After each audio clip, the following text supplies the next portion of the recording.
All right, let's turn back to our own weather impact forecast right now. Becca, a rainy, wet start to the day. Yeah, it's certainly dreary, and we're going to carry these rain chances throughout much of the day today. And while we certainly need the rainfall, we're in a drought. We'll take every drop that we can get. When we start to see more rain pile up, especially between 2 to 4 inches in a short period of time, that is what's going to create those ongoing flooding concerns, and we'll continue those concerns throughout much of the day today. With the clouds keeping temperatures at bay, it's cooler. We've only been in the 70s throughout the day. And tomorrow, well, it does look mostly dry. We're still going to keep the clouds. That's going to allow for temperatures to only reach the 80s. But looking ahead, heat builds back with a vengeance. We'll be drying off with more sunshine, but temperatures really taking off for the end of the work week. Now, these are estimated rainfall totals from the past 24 hours, and there's been a swath of really heavy rain, a lot of it coming overnight while much of us were sleeping. Between Lincoln and Catawba County, that was a swath of 2 to 4 inches.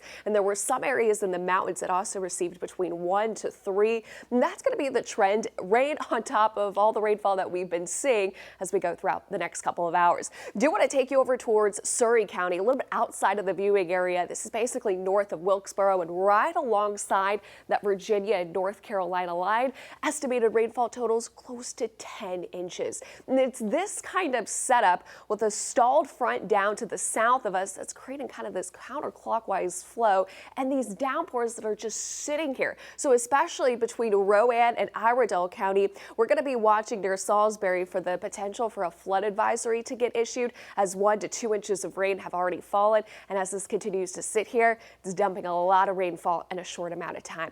So here's the culprit. Like I mentioned, it's this front that's just basically sitting down to the south of us. That's what's driving all of these rain chances. Now, tomorrow looks mostly dry, but with that stalled front down to the south of us, it's going to be hard to get rid of the cloud cover. We do have an active flood watch. This is mainly up for the mountains and foothills through this evening, but I do imagine all of us will have a risk of localized flooding as we go throughout the rest of the day. So here is that future cast. It's not perfect, but it gives you an idea of what's going to be happening, unfolding as we go throughout this evening. Pockets of heavy rainfall will be possible in some locations.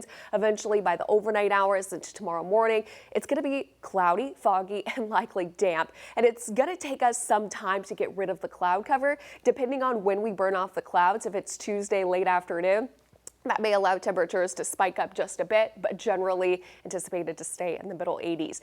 Today is certainly cloudy. It's cooler, just shy of 80 degrees. So a brief break from the intense heat, but we're headed right back up for Wednesday. Wednesday actually might be one of the picks of the week. We're going to be near seasonable mix of sunshine and clouds, and highs back to the lower 90s. No, we start to dry off by the time we get towards the middle of the week. So not only are we heating up, but we'll see temperatures really start to uptick as well. So let's take you out to this Jerry Hunt Super Center 7-day forecast. Today is going to be the coolest day out of the next 7 by far, and certainly one of the wettest with widespread rain in the forecast. Tuesday, very minimal rain chances, and it's mostly in the morning. We'll start off with morning clouds, hoping to burn off those clouds by at least the late afternoon for Tuesday, depending on whether or when we burn off those clouds. That's going to have a huge impact on our high temperature. We're back to the 90s for Wednesday, and then here comes middle to upper 90s by the time we get to Thursday and Friday, and looking toasty for next weekend.